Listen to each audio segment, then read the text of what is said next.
असुर राज हिरण्यकश्यप को भगवान शिव का वरदान मिलने के कारण वो अधिक शक्तिशाली हो गया था। तीनों लोकों में सब उससे डरते थे, यहाँ तक कि देवता भी उससे डरते थे। एक दिन हिरण्यकश्यप राजमहल में सभा बुलाकर बैठा था। आज से भगवान की पूजा बंद कर दो और मेरी पूजा करना शुरू कर दो, क्योंकि अब से तुम्हारा भगवान मैं ही हूँ। सारे संसार का भगवान केवल मैं ही हूँ। जो आज्ञा प्रभु, आज ही मैं नगर में ढिंढोरा पिटवा देता हूँ। और साथ में ये भी कहना कि अगर किसी ने भी हमारे आदेश का पालन नहीं किया तो उसे मृत्यु दंड दिया जाएगा। सारे राज्य में ढिंढोरा पिटवा दिया जाता है। भगवान को मानने वाले भी हिरण्यकश्यप के डर से भगवान को मानना बंद कर देते हैं। यूं ही कुछ महीने बीत जाते हैं और एक दिन हिरण्यकश्यप की पत्नी कयाधु ने एक पुत्र को जन्म दिया। हे भगवान, मेरे पुत्र को शक्ति देना, इसे सच्चा भक्त बनाए रखना। पुत्र के जन्म की खबर सुनकर दानवराज हिरण्यकश्यप खुशी खुशी वहां आते हैं। सावधान! तीनों लोक के स्वामी असुर राज और हमारे भगवान प्रभु हिरण्यकश्यप पधार रहे हैं। महारानी, आज मैं बहुत खुश हूं, पर याद रहे हमारा बेटा तुम्हारे जैसा विष्णु भक्त नहीं होना चाहिए। वो मुझे भगवान मानने वाला मेरा भक्त होना चाहिए। कुछ समय बीत जाता है और प्रहलाद बड़ा हो जाता है। एक दिन राजा हिरण्यकश्यप एक अपराधी को सजा दे रहे होते हैं। महाराज, ये पंडित भगवान विष्णु की पूजा करते हुए पकड़ा गया है। ये सुनकर हिरण्यकश्यप आग बबूला हो जाता है। इसे मृत्यु दंड दिया जाता है। मृत्यु दंड की सजा सुनकर अपराधी रो रो कर कहने लगता है, महाराज, मुझे मत मारो। मेरा गुनाह क्या है? मैंने बस भगवान का नाम ही तो लिया है। अरे मूर्ख, तेरा भगवान मैं हूं, फिर तूने दूसरे भगवान की भक्ति क्यों की? तेरा अपराध यही है और इसलिए तुझे मृत्यु दंड दिया जाता है। आप मुझे मार तो सकते हैं, क्या आप मुझे जिंदा कर सकते हैं? अगर आप मुझे जिंदा नहीं कर सकते तो आप भगवान कैसे हो सकते हैं?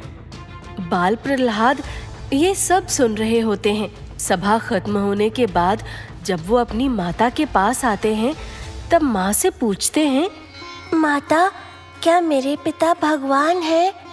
नहीं बेटे। तो फिर भगवान कौन है और वो क्या कर सकते हैं? मुझे बताइए ना। जिसने सारी सृष्टि बनाई है वो भगवान है और उनकी मर्जी के बिना पत्ता भी नहीं हिल सकता। क्या भगवान किसी को जिंदा भी कर सकते हैं माँ? हाँ, वो मार भी सकते हैं और जिंदा भी कर सकते हैं। ये सुनकर प्रहलाद को भगवान के प्रति श्रद्धा जाग जाती है। माता, अगर मैं भगवान की पूजा करूँगा तो पिताश्री मुझे मार तो नहीं डालेंगे? बेटा, मारने वाले से बचाने वाला बड़ा होता है। तुम्हें बिना डरे भगवान की भक्ति करनी चाहिए। उसी दिन से प्रहलाद भगवान का सच्चा भक्त बनकर पूजा करने लगता है। ओम विष्णु देवाय नमः, ओम विष्णु देवाय नमः, ओम विष्णु देवाय नमः, ओम विष्णु देवाय नमः। ये कौन दुष्ट मेरे दुश्मन का नाम जप रहा है? प्रभु, ये आवाज युवराज प्रहलाद के कक्ष से आ रही है। अपने ही महल में अपने बेटे द्वारा भगवान की पूजा किए जाने पर हिरण्यकश्यप गुस्से से आग बबूला हो जाता है और प्रहलाद के कक्ष में आता है। प्रहलाद, क्या तुझे पता नहीं कि भगवान मैं हूँ? पिताजी, आप किसी को मार जरूर सकते हो परंतु जिंदा नहीं कर सकते, तो फिर आप भगवान कैसे हो सकते हो? नादान बालक, तू जिस भगवान की पूजा कर रहा है वो मेरे नाम से कांपता है। अब बता, वो बड़ा या मैं बड़ा? उनका भयभीत होना ये उनके भगवान न होने का प्रमाण नहीं है। हो सकता है ये उनकी लीला हो।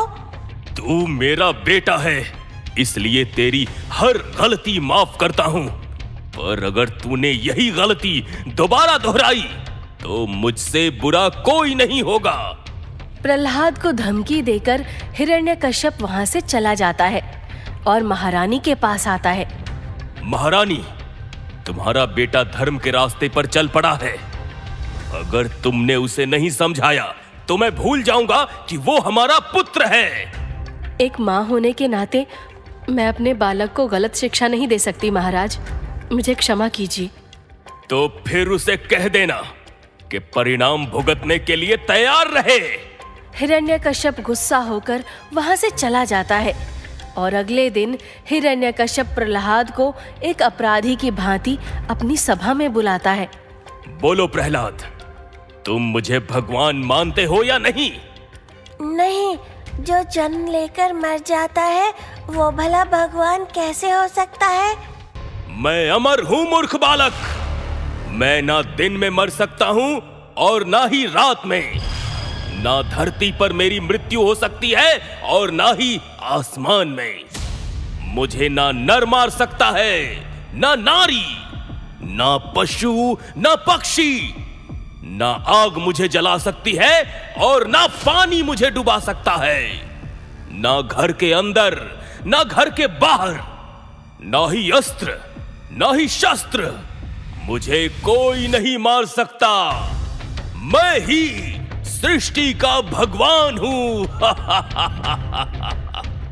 ये उपलब्धियां तो आपको भगवान शिव के वरदान से प्राप्त हुई हैं। मैं आपको भगवान नहीं मान सकता। ये सुनकर हिरण्यकश्यप गुस्सा होकर बोला, महामंत्री, इस नास्तिक को जहरीले सांप के बीच में फेंक दिया जाए। राजा का हुक्म मिलते ही प्रहलाद को सांपों से भरी एक कोठरी के पास ले जाया जाता है। प्रहलाद, अभी भी वक्त है। महाराज को भगवान मान लो, वरना ये जहरीले सांप तुम्हें डस डस कर मार डालेंगे।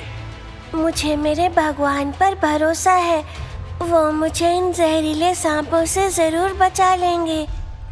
प्रभु, आपका भक्त संकट में है और आप यहाँ सो रहे हैं। क्या आप उसे उन जहरीले सांपों के बीच मरने देंगे? नहीं देवी, प्रहलाद तो कीचड़ में खिला हुआ कमल है। अधर्म के बीच धर्म को जिंदा रखने वाला महात्मा है। भला मैं उसकी मदद नहीं करूंगा तो और कौन करेगा? नादान बालक, अब मौत से तुझे कोई नहीं बचा सकता। सैनिकों, फेंक दो इसे सांपों के बीच में। महामंत्री का हुक्म मिलते ही प्रहलाद को सांपों की कोठरी में फेंक दिया जाता है। ओम विष्णु देवाय नमः। ओम विष्णु देवाय नमः। भगवान को याद करते ही सारे सांप फूल बन जाते हैं और ये चमत्कार देख महामंत्री दंग रह जाता है। देखा, मैंने कहा था ना कि मेरे भगवान मुझे बचाने जरूर आएंगे। ये तो चमत्कार हो गया। महाराज को बताना पड़ेगा। प्रभु महाराज की जय हो, महाराज की जय हो। प्रहलाद को जहरीले सांपों ने डस कर मार दिया। यही खुशखबरी देने आए हो ना महामंत्री? नहीं प्रभु, जैसे ही हमने प्रहलाद को सांपों के बीच में फेंका वैसे ही सारे सांप फूल बन गए प्रभु। हाँ, ऐसा कैसे हो सकता है? प्रभु, लगता है उसे भगवान ने बचा लिया है। असंभव! विष्णु की इतनी हिम्मत कहां कि वो मेरे दुश्मन की मदद करे। परंतु ऐसा हुआ है प्रभु। पर अब नहीं होगा। जाओ, प्रहलाद को लेकर आओ और साथ में जहर से भरा कटोरा भी लेकर आना।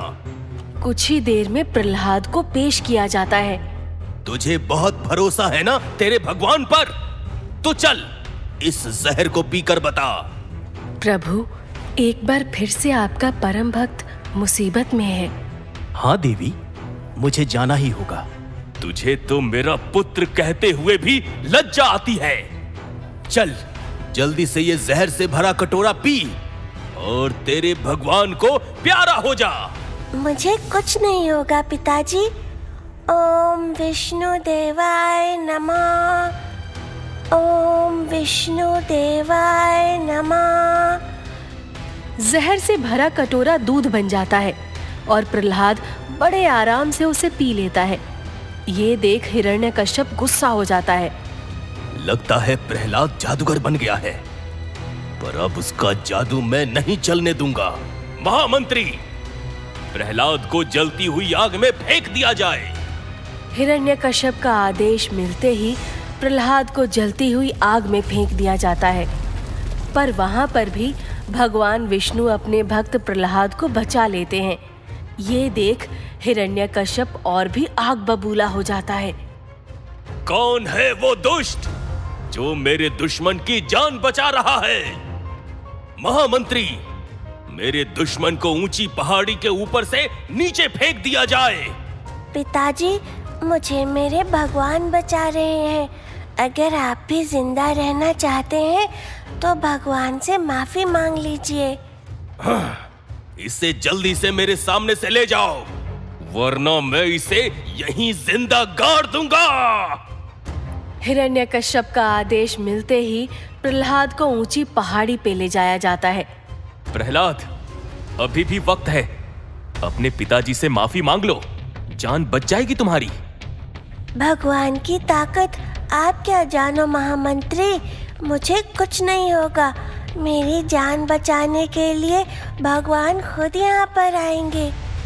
फिर प्रहलाद को ऊंची पहाड़ी से धक्का दिया जाता है, परंतु प्रहलाद को बड़ी आसानी से नीचे उतरता देख सभी दंग रह जाते हैं। प्रहलाद को जिंदा देख हिरण्यकश्यप एक बार फिर से गुस्सा हो जाता है। ये फिर से बच गया, आखिर ये मर क्यों नहीं रहा? ठीक उसी वक्त हिरण्यकश्यप की बहन होलिका प्रकट होती है।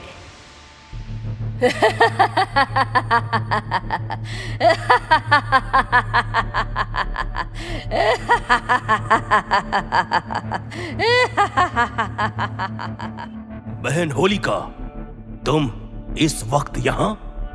हाँ भैया, मैंने सुना है कि आपकी लाख कोशिशों के बावजूद आपका दुश्मन मरता नहीं। तुमने ठीक सुना है। भैया, क्या तुम भूल गए कि ब्रह्मा जी ने मुझे वरदान दिया है कि अग्नि मुझे जला नहीं सकती? तो फिर मैं कब काम आऊंगी?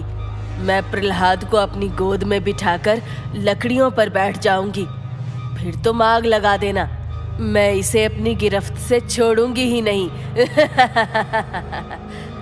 बस फिर क्या, आग मुझे जला नहीं पाएगी और प्रहलाद बड़ी आसानी से मर जाएगा। ये मुझे क्या हो रहा है? मैं जल रही हूँ। नहीं, ऐसा नहीं हो सकता। मैं जल रही हूँ।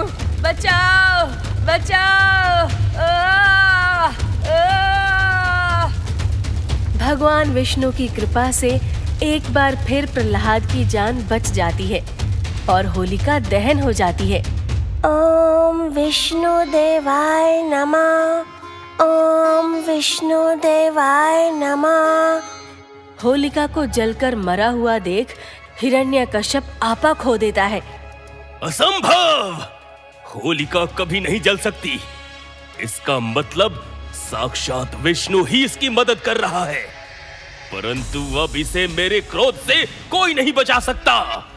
अब इसे मेरे क्रोध से कोई नहीं बचा सकता। प्रभु, अब खुद हिरण्यकश्यप मैदान में आएगा। अब आप अपने भक्त को कैसे बचाएंगे? देवी, अब पाप का अंत होगा। परंतु प्रभु, उसे तो शिव जी का वरदान प्राप्त है कि वो कभी नहीं मर सकता। हाँ, यही तो दुविधा है। इसका हल ढूंढने के लिए मुझे शिव जी के पास जाना होगा। महादेव की जय हो। महादेव, आपने हिरण्यकश्यप को वरदान देकर सृष्टि को खतरे में डाल दिया है। अब कृपा करके आप ही इसका हल बताइए ना प्रभु। भगवान भोलेनाथ ने मुस्कुराकर भगवान विष्णु को हल बताया, जिसे सुनकर भगवान विष्णु खुश हो जाते हैं। आपका बहुत बहुत धन्यवाद भोलेनाथ, मुझे सब समझ आ गया। महादेव, तुझे आखिरी मौका देता हूं प्रहलाद। मुझसे माफी मांगकर मुझे भगवान मान ले, शायद मैं तुझे माफ कर दूं। भगवान विष्णु ही मेरे भगवान हैं, वही मुझे बचाएंगे। इतना भरोसा है तुझे अपने भगवान पर? हाँ, अपनी जान से भी ज्यादा। ठीक है, तो आज मैं विष्णु का चमत्कार अपनी आंखों से देखना चाहता हूँ। ओम विष्णु देवाय नमः। ओम विष्णु देवाय नमः। नादान बालक, तुझे पता है मैं तेरे साथ क्या करने वाला हूँ? मैं तुझे अपनी बाहों में लेकर इस जलते हुए खंभे से लिपट जाऊंगा और ये खंभा मेरा कुछ नहीं बिगाड़ पाएगा और तू बड़ी आसानी से मर जाएगा। हिरण्यकश्यप बार बार प्रहलाद को डरा रहा होता है। तब खुद भगवान ने भगवान होने का सबूत दे दिया। लोहे के गर्म गर्म खंभे पर प्रहलाद को एक चींटी चलती हुई दिखाई दी। गर्म खंभे पर चींटी को चलता देख प्रहलाद समझ गया कि भगवान उसे बचाने के लिए आ गए हैं। ओम विष्णु देवाय नमः। ओम विष्णु देवाय नमः। हिरण्यकश्यप प्रहलाद को अपनी बाहों में भरकर गर्म खंभे से लिपट जाता है, पर उसी क्षण चमत्कार होता है। खंभा चीरकर भगवान नरसिंह वहां प्रकट होते हैं। भगवान नरसिंह हिरण्यकश्यप को लेकर दरवाजे के बीच आकर खड़े हो जाते हैं। फिर हिरण्यकश्यप को अपने पैरों के ऊपर लटका देते हैं। भगवान के अजीब से रूप को देखकर हिरण्यकश्यप कहता है, तुम कौन हो? मैं तेरी मौत हूँ। मैं अमर हूँ, तू मुझे नहीं मार सकता। तुम्हें शिव का वरदान है ना कि तू न दिन में न ही रात में, न घर के अंदर न घर के बाहर, अस्त्र हो या शस्त्र हो, आग हो या पानी, तुझे न नर मार सकता है, न नारी, न पशु और न ही पक्षी। तू किसी से भी नहीं मर सकता। हाँ, अब बोल, तू मुझे कैसे मार सकता है? तभी सूर्यास्त होता है और भगवान नरसिंह कहते हैं, उधर देख हिरण्यकश्यप, सूरज ढल रहा है, संध्या हो गई है। इसे न दिन कहते हैं न रात कहते हैं। ये सुनकर हिरण्यकश्यप घबरा जाता है। तूने मुझे दरवाजे के बीच क्यों लटका रखा है? तुझे वरदान मिला था ना कि तू घर के अंदर या घर के बाहर कहीं भी नहीं मर सकता, न जमीन पर और न ही आसमान में। हाँ, इसलिए तुझे दरवाजे के दहलीज पर ही, न घर के अंदर, न बाहर, न जमीन पर और न आसमान पर, तुझे बीच में ही रखकर मार रहा हूं मैं। हाँ, ये देख, ये नाखून है। इसे ना अस्त्र कहते हैं और ना ही शस्त्र कहते हैं। और मुझे देख, ना मैं नर हूं, ना ही नारी हूं, ना प्राणी हूं, ना ही पक्षी। मैंने आधा नर और आधा पशु का अवतार सिर्फ तेरा वध करने के लिए ही लिया है। ये कहकर भगवान नरसिंह हिरण्यकश्यप का वध कर देते हैं। भगवान नरसिंह की जय! भगवान नरसिंह की जय! प्रहलाद, तुम्हारी भक्ति की शक्ति से आज एक अहंकारी का सर्वनाश हुआ है। मुझे तुम्हारी भक्ति पर गर्व है। आप महान हो। भक्ति की शक्ति से भगवान को भी भक्त की रक्षा के लिए स्वर्ग से धरती पर आना पड़ा। ये देख सारे नगरवासी भगवान की जय जयकार करने लगे। भगवान नरसिंह की जय! भगवान नरसिंह की जय! भगवान विष्णु की जय! भगवान विष्णु की जय!